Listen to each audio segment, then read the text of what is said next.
Assalamualaikum warahmatullahi wabarakatuh. Di sini kami akan mempresentasikan tugas besar Internet of Things atau IoT dengan berjudul aplikasi monitoring kelembapan tanah berbasis IoT. Dengan beranggotakan tim, Farhandani sebagai Hand System Engineer, Muklisin sebagai Software Programmer, David Eriko Prasetyo sebagai Design Engineer, Yuda Permana sebagai Hardware Programmer, Taufik Saman Syabani sebagai Hardware Engineer. Dengan table of contents ada latar belakang, jurnal ilmiah dan produk, resiko, tujuan dan manfaat, backend, Internet of Things, software, platform, alat dan bahan, desain alat, diagram activity, flowchart, timeline, rincian anggaran, dan kesimpulan. Next. Selanjutnya untuk latar belakang, kelembapan tanah adalah jumlah air yang tersimpan di antara pori-pori tanah. Kelembapan tanah sangat dinamis disebabkan oleh penguapan melalui permukaan tanah, transpirasi, dan perkolasi. Kelembapan yang dibutuhkan tiap tanaman berbeda-beda tergantung pada jenisnya. Dengan demikian, penting bagi kita untuk memantau tingkat kelembapan tanah yang optimal agar kita dapat mengetahui kondisi yang tepat dalam memanfaatkan kadar kelembapan tanah untuk kehidupan sehari-hari. Oleh karena itu, solusi dari permasalahan yang sudah disampaikan sebelumnya yaitu memantau kadar kelembapan tanah untuk bantuan pengomposan dan lain sebagainya. Dengan adanya alat IoT dapat memonitoring secara real time. Kemudian tujuan dan manfaat. Tujuan yang pertama adalah merangkai perangkat menggunakan Arduino berbasis IoT. Yang kedua, dapat mengetahui informasi dan monitoring melalui website. Yang ketiga, mengukur kelembapan tanah. Dan kemudian manfaat dari perancangan sistem ini dibutuhkan untuk mengetahui kondisi tingkat kelembapan tanah yang optimal agar kita dapat mengetahui kondisi yang tepat dalam memanfaatkan kadar kelembapan tanah untuk kehidupan sehari-hari. Jurnal ilmiah dan produk nyata. Referensi jurnal ilmiah yang penulis gunakan dalam pembuatan tugas besar ini adalah dengan judul Monitoring Kelembapan Tanah Pertanian menggunakan Soil Moisture Sensor FC28 dan Arduino Uno. Pada jurnal ini membahas terkait kelembapan tanah menggunakan sensor soil moisture dengan Arduino Uno dan alat yang dihasilkan cukup bermanfaat. Kebaruan yang dihasilkan pada tugas besar ini ialah indikator untuk mengetahui kondisi kelembapan tanah. Indikator yang digunakan adalah berupa LED RGB. LED nantinya akan menyala sesuai dengan kondisi kelembapan tanah. Contohnya, ketika kelembapan tanah tinggi, maka LED akan berwarna biru. Lalu ketika kelembapan tanah rendah, maka LED akan berwarna merah. Dan ketika kelembapan tanah normal, LED akan berwarna hijau. Resiko kemungkinan yang akan terjadi. Resiko pengerjaan tugas besar yang sedang atau akan dihadapi, yang pertama ialah alat yang tidak berfungsi secara optimal. Yang kedua, sulitnya mencari solusi untuk memecahkan masalah dikarenakan keterbatasan anggota kelompok.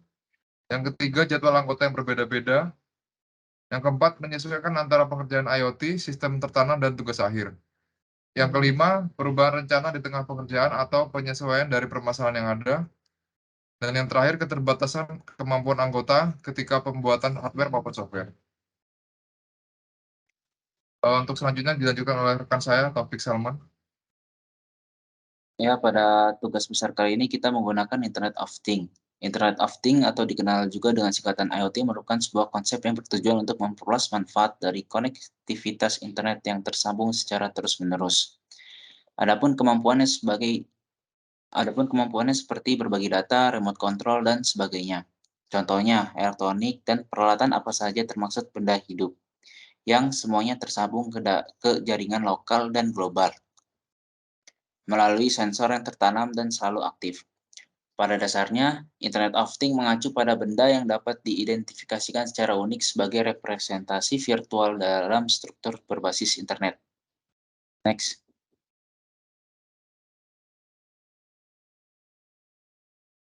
Untuk backend-nya pertama komunikasi protokol, yaitu prosedur untuk mengirimkan data antara perangkat elektronik agar komputer ke Arduino dapat saling terhubung untuk mengirimkan data. Kedua ada platform, software yang bentuk suatu sistem tertentu maupun hardware. Di samping itu, platform adalah rangkaian kombinasi dapat berjalan dengan lancar untuk mengembangkan alat yang dibuat. Terakhir, 3, alur dan manajemen data adalah kombinasi perangkat keras dan perangkat lunak komputer, baik dengan kemampuan tetap atau dapat diprogram, yang dirancang untuk fungsi tertentu atau fungsi dalam sistem yang lebih besar. Next. Untuk software yang digunakan, kita menggunakan Arduino IDE. Adalah software untuk membuat skets pemrograman yang berfungsi sebagai media untuk memprogram board yang ingin diprogram. Arduino IDE membantu Anda mengedit, membuat, mengunggah ke board tertentu, dan membuat kode program khusus. Sketch yang disimpan akan memiliki eksistensi file .ino. Arduino IDE didasarkan pada bahasa pemrograman Java dan memiliki library C atau C++ yang dapat membantu operasi input atau output menjadi lebih mudah. Next. Untuk platformnya kita menggunakan Antares. Antares dapat diakses melalui internet oleh pengguna atau suatu komponen yang dapat mengirimkan data melalui internet. Dengan mengikuti metode-metode IT tersebut, Antares akan berjalan sebagai media antara sistem komponen tersebut dan akan mengirim data menggunakan internet ke pengguna. Penggunaan Antares dapat dilakukan dengan menggunakan beberapa microcontroller seperti Raspberry Pi dan Arduino. Untuk mengendalikan komponen tersebut, diperlukan yang namanya source code.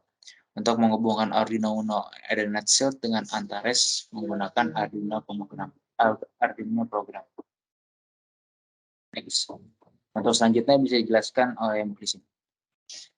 Adapun alat dan bahan, yang pertama ada sensor dan input, yaitu soil moisture sensor dan post bottom.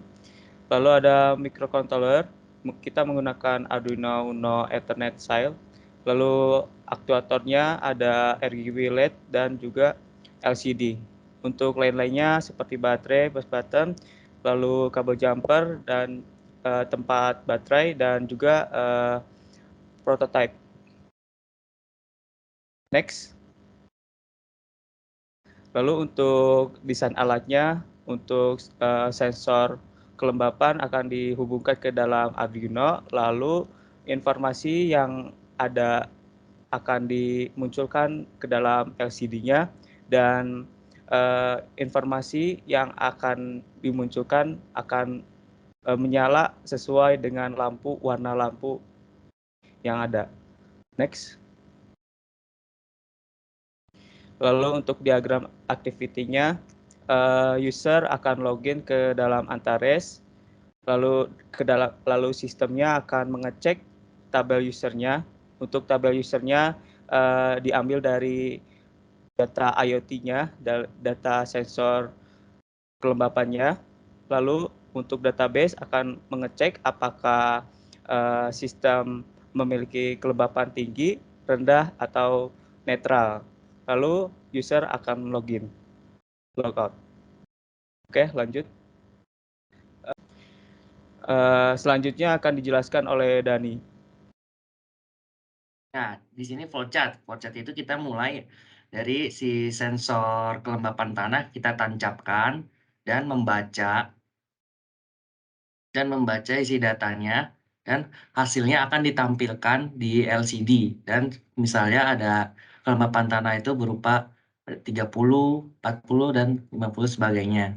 Nah, setelah itu jadi ada lampu aktuator ya, LED, RGB. Kita menggunakan RGB ya. Jadi kalau berwarna biru itu kelembapan tanahnya berupa tinggi, dan yang berwarna hijau itu kelembapan tanahnya normal, dan juga yang warna merah itu kelembapan tanahnya rendah. Dan jika kita gagal sensornya, jadi kita membaca ulang lagi, balik lagi ke kita menancapkan tanah lagi. Dan setelah semua berhasil, jadi masuk ke Arduino-nya, kita konekin ke Antares ya. Antares itu kita sebagai disebut platformnya dan juga disebut database-nya. Dan setelah itu selesai. Oke, next. Nah, dan timeline. Timeline ini Yang pertama kita membahas ide dan job desk, keterangan mendapatkan ide dan job desk setiap masing-masing. Dan yang kedua, pengertian proposal per job desk. Jadi pengerjaan proposal bersama sesuai job desk masing-masing anggota. Yang ketiga, pembahasan bersama. Nah, membahas proposal dari data yang sudah ada dan perbaikan proposal dengan perspektif bersama. Yang keempat, revisi proposal, kita bareng-bareng revisi proposal sebelum dikumpulkan final. Yang kelima, mengumpulkan final proposal. Nah, final proposal kita hari ini mengumpulkan final proposal kepada dosen pengampu. Oke, next. Nah, di sini rincian anggaran ya. Rincian anggaran itu kita membeli alat-alat yang dijelasin sama teman saya di desain alatnya. Nah, ya ada hardware, aktuator, sensor, dan alat dan bahan pendukung. Jadi yang pertama ada Arduino seharga 98.000, Ethernet share-nya seharga 285.000, dan ada aktuatornya berupa LCD 16x2 seharga 48.000 dan LED RGB dia itu 300 perak. Dan kita sensor kita menggunakan satu saja, jadi sensor kelembapan atau juga disebut soil moisture sensor. Jadi seharga 13.000 dan ada alat bahan pendukung. Jadi ada saklar on off seharga 2.000. Ada kabel jumper, kabel jumper ada 2 tipe ya, ada male to female sama female to female. Nah, male to female itu 14.500, female to female itu 11.500. Nah, ada resistor ya, kita memakai resistornya 220 ohm. Nah, itu seharga 100 perak. Kita membeli 4 ya, jadi total harganya 400 perak. Dan ada baterai 9 volt, nah seharga 8.000. Dan ada kancing baterai ya, kancing baterai untuk tempatnya si baterainya 9 volt, harganya 5.000. Dan total keseluruhan barang jadi seharga 485.700. Oke, next. Nah, kesimpulan ini akan dijelaskan oleh Saudara Brisda Yuda Pertama. Dalam kesimpulan ini, kelembapan dibutuhkan oleh tanaman agar tanaman tidak cepat kering. Karena penguapan kelembapan akan dibutuhkan tiap tanaman berbeda-beda, tergantung pada jenis tanaman tersebut. Faktor yang akan menentukan kelembapan tanah adalah curah hujan, jenis tanah, dan laju evapotranspirasi, di mana kelembapan tanah akan menentukan ketersediaan air dalam tanah bagi pertumbuhan tanaman. Memantau kantor kelembapan tanah untuk bantuan pengoposan dan lain sebagainya. Dengan adanya alat itu kita dapat monitori secara real time. Dari sekian presentasi kelompok tim kami, mohon maaf ada jika ada salah kata dan perbuatan. Sekian, terima kasih.